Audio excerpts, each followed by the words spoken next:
Welcome back to Social Club. We've been discussing teams and what they need at the January transfer window. Only fair that we discuss Arsenal because Robbie's here and he spent the show so far slagging all our clubs off. So we'll talk about it. I'm only messing. The question is, Robbie, you're in a position now, you're in pole position right now. Things are looking really good for Arsenal. You know, this could well be the season. January transfer window's here. Is this an opportunity for you to maybe get another body or two in to propel you over the top, as it were, or are you fine as you are? No, we could do with a couple of signings. We definitely need a defensive midfielder, and it looks like he is addressing that. We're supposed to be buying this player, Mohamed El Nene. He plays for Basel at the moment. Defensive midfielder, Egyptian international. I don't really know a lot about him, but typical Wenger signing. To the FIFA. To the FIFA. No, yeah. Well, actually, mask it off on Football Manager. I'll be back in 5 minutes. What I have read about him, what I have seen about him on FIFA, he's supposed to be very good. And since Coquelin's been missing, that is an area definitely that we need to strengthen. Even on Saturday against Newcastle. You're telling me you've not got some 14-year-old waiting in the wings?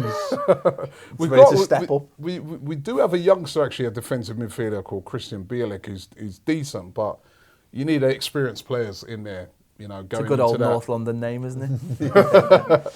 going into the second part of the season, as you said, trying to get over the line with the title, you need a bit of experience in there. So I think definitely that.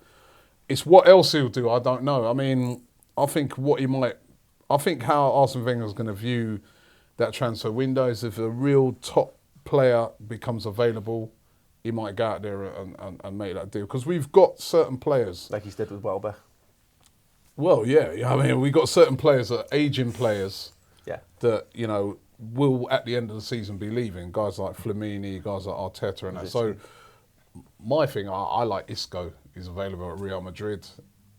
I'd love to see Arsenal go and get him, but will they? And again, the thing at Arsenal is there's a lot of players coming back now from injuries. So if you go and buy someone... This is always the issue for me, because I was looking at it, and this is what the problem I think clubs have with January Flag, particularly if you buy in when there's been injury problems, is inevitably these players come back, and then particularly if you've got younger players, you end up in the forever issue of you buy someone and you're putting him in the way of the development of another player. I think Arsenal, it's a testament how well they've coped, given how many players out, to be perfectly honest. I think we have to give them credit, otherwise no point me being here really, because they're top of the league. For all the stick Wenger gets off Arsenal fans, I think he's excellent in the transfer market and only buys players when they improve. They can improve. I know he's been there a long time. How long has it been? 20 years. What was that fullback you signed? The panic fullback? What was he called? Was he Brazilian? Oh, it's Andre Santos. Andre Santos. Well, I was about to say in 20 years there's going to be some yeah, you're going to make mess-ups. But by and large, he gets it right. I think what's going to be hilarious again is when Arsenal do fall away and your fans go mental. Right, he could have won us the league in January. We've heard it before and we're going to hear it again, Rob. But that said, it would be foolish for him not to buy a player that's going to improve that first team, because there's enough, as you say, people coming back from injury. You don't need bodies, you need quality if you're going to win this league. And I really hope he doesn't go out and buy Isco or I don't think they need Isco. I think you'll know this more than me, but I've always felt Arsenal for the last 10 years have been missing out on an arse in the centre midfield. I used to love... Lee Carsley in his pomp. Well, I used to think of someone like... We laugh, but Lee Carsley, mate. This is his name, isn't it? Gilberto Silva, someone like that, used to just be so pivotal to that side. Well, that's Coquelin now, isn't it? Yeah, but you need another one, don't you? You need someone... Schneiderlin probably would have been the ideal one. I think if Arsenal could go out and get a player like that who can drag them through games, like the Southampton game the other week, where the rest of them are not playing well, it's not clicking. Someone who will stand up and fight when all the other players, that's not part of their game. Suggesting Mikel Arteta's not the man for the job. I don't think he's the man for the job, no. They just need... I think that's a player they've been missing for 10 years. I mean, you go back and I always think the classic thing was the Vieira versus Keane thing, in the tunnel, battling it out. I just don't think Arsenal have got anyone that scares the opposition in that way. I don't think many teams have anymore. I think football's become just a tarts game. Let's be honest. Now it's gone fully that way. But a good team still needs someone on the field who intimidates the other side. It's finding those, but like you said, it's finding those type of players like a Vieira. Well, it is, yeah. But it's interesting that Chelsea have put back Mikel into the midfield. Now, he's not the greatest footballer in the world. Mourinho obviously didn't think he was great, but he's got a role in the team. He's found, and I'm not saying that he was the reason he won 3-0, but clearly that's what Hiddink thinks Chelsea need at the moment. And I think that's what Arsenal have been missing out for probably 10 years now. Now, there aren't many about anymore because we don't want footballers like that anymore. We want the Ozils, we want the we want the Iscos, we want these number 10s now all over the pitch. But I still think there's room for those players who just have got a job to just go out and kick the fuck out of people.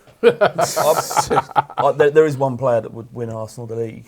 It's just a shame he'd never go to you. Is Eric Dyer. Eric Dyer, I tell him now. Is Everton's Eric Dyer?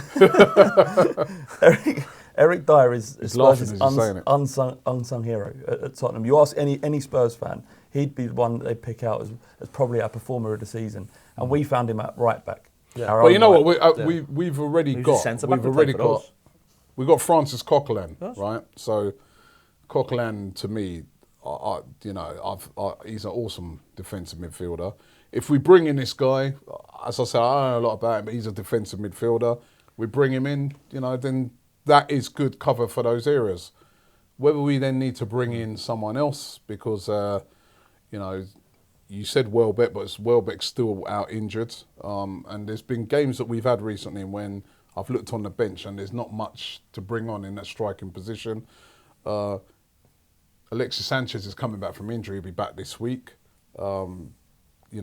Jack Wilshere's going to come back at some stage. And then he'll go straight off again. So, to be fair. It's what, because you could go and buy a load of players and they want to play. Yeah. So it's difficult. I think the issue with that defensive midfield thing, because Liverpool have got that in at the minute, that we only have one specialist defensive midfield, and that's Lucas Leiva. But there's moments, and it happened at the weekend, where the ball's stopping someone on the edge of the box, the opposition box. No, and he's trying left-footed volleys. And to be fair, he had a good header, cleared off the line, but good on him. But it's more like a comedy moment when he goes to have an attempt on goal. What you need from that position now, there's that element of having that there's that, but no, I mean more. I think you need to be a much more rounded footballer these days to be a top-level defensive midfielder. You've got to have a little bit of needle about you. You've got to be a snide, though, haven't you? You've got to be a little snide. But you've got to have a good range of passing, and you've got to have the ability to score at least 2 or 3 goals a season as well. You've got to have goals in your game, not masses of them. And that's that defensive midfielder position. Look, Matic was the archetype last season, wasn't he? Is that position has all of a sudden become a £30 million position where it used to be. Though. I don't think you need to score goals. You just need to be disciplined. I mean, ever since it's all right when you've got 10 other players in front of them all scoring goals. Ever since Flamini scored those 2 goals against Spurs, every game now he's bombing forward. We're like, where you going? Yeah.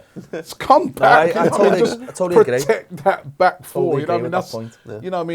All I want is like what you said. Makelele scored once? Yeah, but the Makelele role doesn't exist. But I think it does, though. I think it still exists. It's just people choose to ignore. Look at Sergei Busquets. Look at Busquets at Barcelona. The whole team revolves around him being a little bastard that everyone hates. He picks fights with everyone. He's always falling. He's a horrible little schneid that knows how to break the game up for the other side. And I think every great side needs one of those players. Bayern got it as well in having Martinez as well. But he says was miles ahead of the game when he went after Gareth Barry. He knew the score there.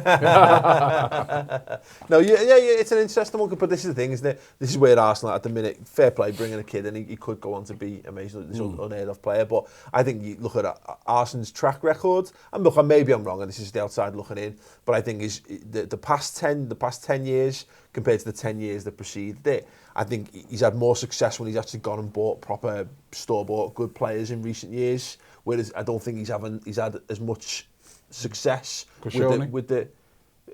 Yeah, well, but Monreal. It wasn't like he brought him through. Koscielny didn't come through the ranks. He bought them though, didn't he? Yeah. Nobody knew who they were. And he still took 2 years though, didn't he? And there's still question marks over Koscielny. You look at Ozil, look at Sanchez, look at Cazorla, who are arguably your 3 best players. Giroud as well. Up there. Czech. These are all, he's gone out and bought guys who were at the top of their game. We're convincing you're good players, aren't you? This is your job. No, listen, I don't want to be bragging, but he's accused me of boasting and bragging, and I'm trying to. Even Giroud, I'm staying humble. I'm staying humble. Took him 3 years, hasn't it? Whereas what Arsenal need right now is a player to come straight into the team and just grab it and go, right, I'm going to drag you to that title. Well, I want you just to know, people who are watching at home, there's doubtless going to be loads of Arsenal fans because at the internet, you're just everywhere. Let us know who you think Arsenal should be buying, if anyone. And I'm interested to know names. Give us some names. Not just random people's names, footballers' names. Potential ones who could fit Eric in. Dyer. Eric Dyer. Would Eric Dyer be a good fit in defensive midfield for Arsenal? I think I could answer what the comments are going to say already. It'd be a bad fit because he'd hate being there, but he's the kind of player you would want. Listen, if Like Sol that. can adapt. I'd say, and I can't think of his name right now, the kid at Leicester. Kante. It'd be Kante. absolutely perfect for... I like that Besic you guys got. He stay looked away. alright. Why didn't He's you mention him? Because he's only played once all season. Go and down the vine of his first ever touch for Everton. I know he's all right. I know he's Yeah, great, go but over I'm not going to start raving about him after one performance. Take 5 million over this. See I'm a little Ben bit Ken more, right, you know bit what I more mean? subdued than that. 5 million maybe to big. 5 million. Fucking hell, you've got executive boxes that make more than that on a 8 match million. day. Am I wrong? There you go. Someone like Kante would be absolutely perfect, but would they have the balls They'd to buy never him? sell him though, would they? Nah. Why? Money talks. No, but Leicester. He just came in with a £25 million bid for a defensive this is the midfielder. problem with January as well. Why would Leicester, unless they totally lost it, sell the guy that could possibly get them to finish? Give in the them an top offer four? that they can't refuse. Yeah, but I still don't think they sell him. Well, then you're not Because gonna you win the think league, about are you? it, the other thing, in January, remember, Just look at your Arsenal it's football 4 club. months You've till got the to end throw of the your season. You've got to throw your cocks You've just said, hang on, you've just said to me, we'll buy Besic, but you don't want to buy this kid. I think Bill Kenwright, we could talk to him more. Those guys are Leicester, buy got a a load new of dope. technical dream coach and he'd snap it up like. Bill, I'll give you 5 million and the rights for the Wizard of Oz, love. There you go. Let us know who does who should Arsenal be targeting. If anyone, are they good enough to win the title without getting reinforced into the January transfer window? Let us know. Also, have you got any thoughts on what kind of productions Ken Wright should be putting on between now and the inevitable? Do let us know in the comments section underneath. Thanks very much for watching. Ta-ra.